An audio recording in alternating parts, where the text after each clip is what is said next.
Welcome.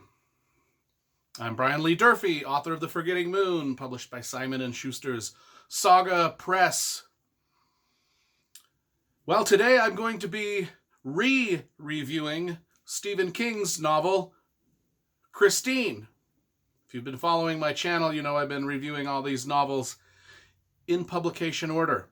And I already reviewed Stephen King's Christine earlier in publication order, but I deleted that video off my channel. Wasn't that happy with it. Not only that, but I couldn't find my Christine t-shirt for the video back then. I finally found it. So I had to reshoot the video, of course. I know it screws up the whole algorithm and whole plan of me reviewing all the Stephen King books in order, which I did, but then deleted. Now this one's going to be falling way out of order because I think I made the appropriate wardrobe choice for the moment with my Christine t-shirt, finally found in a closet under the stairs, hiding like Harry Potter. Unwanted and unused for years and years and years, finally trotted out for a video on YouTube that nobody's ever going to watch. Hey, but the subscribers I've got, listen, we've been doing this channel for only about 2.5 months, doing these book reviews, writing advice, music reviews. 2.5 months, we've already got almost 600 subscribers, over 50,000 views, so I appreciate every single one of you that's tuning in. I apologize for deleting my previous review of Christine so I could wear my shirt for the official review. But here goes. Let's re-review Christine.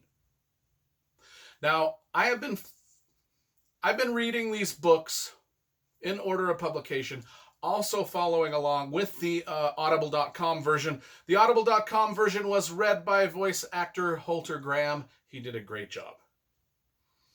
Another thing you will know is, I've mentioned this several times in my videos, Christine was the first Stephen King book I ever read. Now, was it the Stephen King book that got me hooked on reading Stephen King? Was it the Stephen King book that made me his #1 fan? No, it wasn't. I thought it was okay, though, at the time. I was just young. I was a teenager. After I read Christine, I ended up reading Salem's Lot, which I loved, and then I read It. And at that point, I became Stephen King's #1 fan. And, 30 years later, I'm reviewing all of his books on YouTube. What can you do? What can you do? Christine.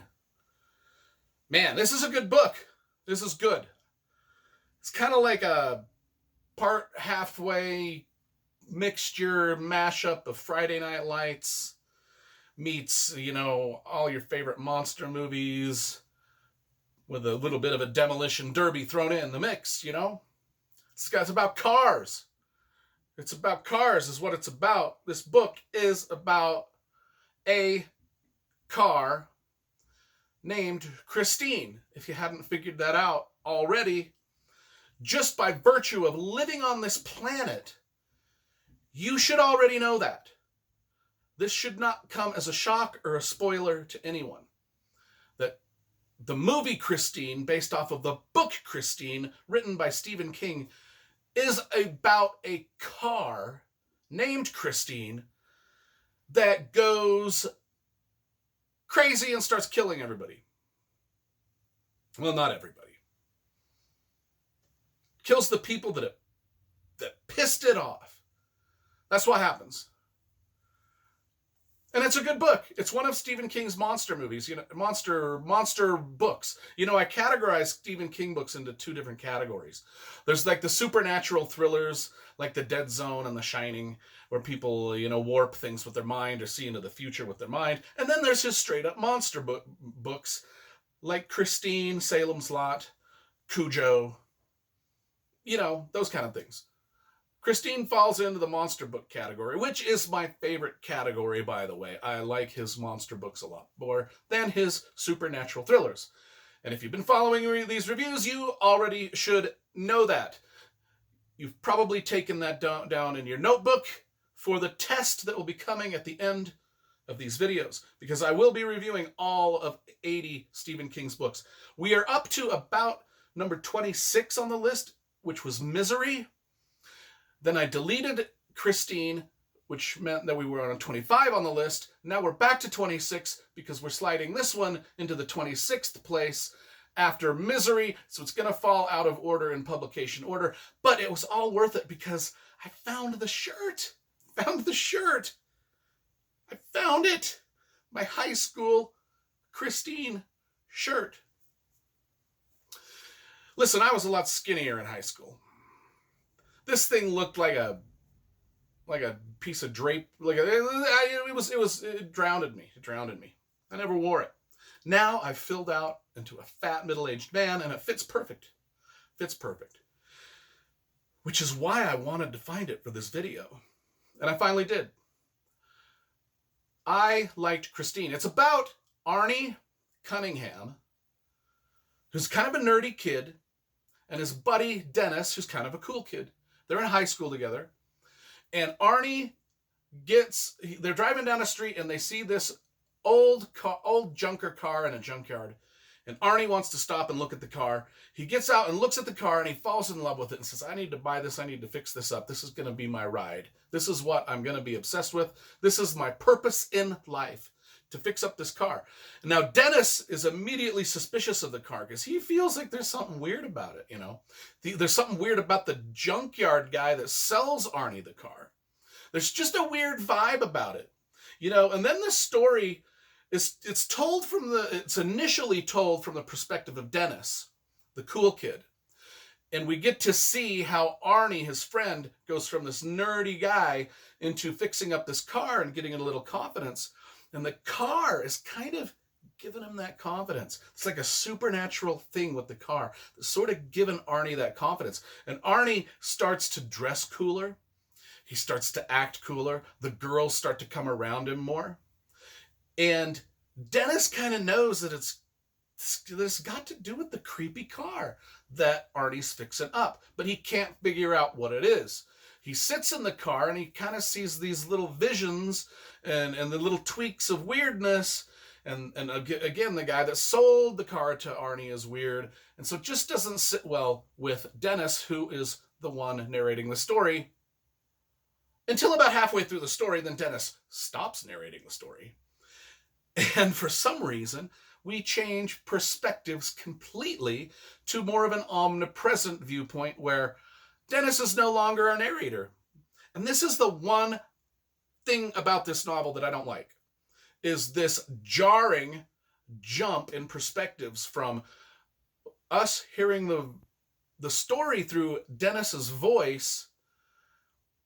I mean, he's a teenager, he has problems at home, and like I said, Stephen King does drama. He does small town family drama better than anybody. And this book is, you know, strip away the car and the supernatural elements of the car and the crazy killer car, and you've got a piece of literary fiction that's pretty damn good just with the story alone about the football games and the teenagers in high school. I mean, this is Stephen King's most high school-centric book since Carrie.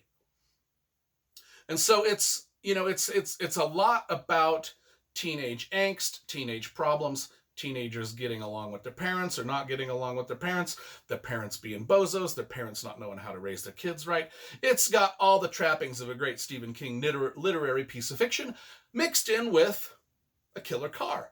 Just like Cujo was a great piece of literary fiction mixed in with a dog that just killed everybody. How much better does it get when you have Stephen King that writes these novels that are great pieces of fiction in and of themselves, and he just throws crazy shit in there that just wreaks havoc and bloody gore and bloody fun. I love Stephen. These kind of books are absolute great. Stephen King is a national treasure writing these books for us. And iconic books, Christine, Cujo, Salem's Lot, Misery. Everything he's written, The Green Mile, Shawshank Redemption, Carrie, It, The Stand, they're iconic. Stephen King is like the Beatles, and all these books are his albums full of just greatest hits, and they are part of American fabric at this point. Everybody knows what Christine is. It's the killer car. It's the 1950s. You know, when I was a kid, I had a car that I quite liked. It was a 1973 Buick Regal. It was the first car I ever bought when I was a kid. It was awesome. I mean, it didn't kill any of my friends. It didn't kill any of the kids in high school that I didn't like. It didn't do that. I mean, it just didn't. Didn't do it. It wasn't a killer car. Unfortunately, it was just a regular car that sat in a driveway when no one was using it. And gave me occasional headaches with the, because it was an old car, man. It was an old car. It wasn't a nice car. It was old, junk car. But I kept it nice. I babied it like Arnie babied Christine. Nobody vandalized my car like they vandalized Christine. Nobody pissed my car off. And that's the thing that happens is Arnie, he fixes up this car to look real sweet. It becomes a real sweet ride. And then the other kids in high school get jealous and they vandalize it. And that pisses the car off. The car gets pissed. The car goes nuts. Because the car is alive. It's a monster of its own. And it kind of just starts driving around killing people. It's kind of a theme. Stephen King has this theme that has come through in other books, like Mr. Mercedes. You know, there's a lot of car death in that. Although that's more of a terrorist act with a car. From Buick 8, Christine, he likes cars. Cars are nostalgic. Cars are a part of our life. Cars are dangerous. Cars kill. Cars can be in accidents. Cars can be gory. Quentin Tarantino's Grindhouse movie with the where Kurt Russell was in the muscle car just driving over and killing people. That's Christine. A lot of these, and that's another thing that I got to mention here. Look at how many movies and other stories have been influenced by Stephen King. Killer Cars. He's the one that came up with it. We got Killer Dogs, we got Killer Sharks, Jaws, Killer Cars. If it's in a Stephen King novel, it's going to kill you. It'll kill you. It's going to kill you. It's going to come out of this. It's going to jump out and kill you. Even if it's a car. Like Christine. I don't know if I did a real good job of describing the book or making you want to buy the book, but I'm so happy that I got to wear my shirt. That was really my main goal with this review. Is to show you my Christine shirt. And that I have done. So let's give Christine, the first ever Stephen King book I ever read, let's give it 8.5 out of 10 stars. Because it's that good. It's one of his better ones, and I really, really liked it. Really, really liked it a lot. Christine, 8.5 out of 10. Now, every book I write, The Forgetting Moon and all the other ones, are dedicated to Stephen King, Motley Crue, and the Oakland Raiders. Because those were the three most important things to me as a kid. So they get a shout out in every book I write and a shout out in these videos that I do. So go out and get Christine if you haven't already. If you don't know what it's about, I just told you. There's no excuse for you not going to get it right now.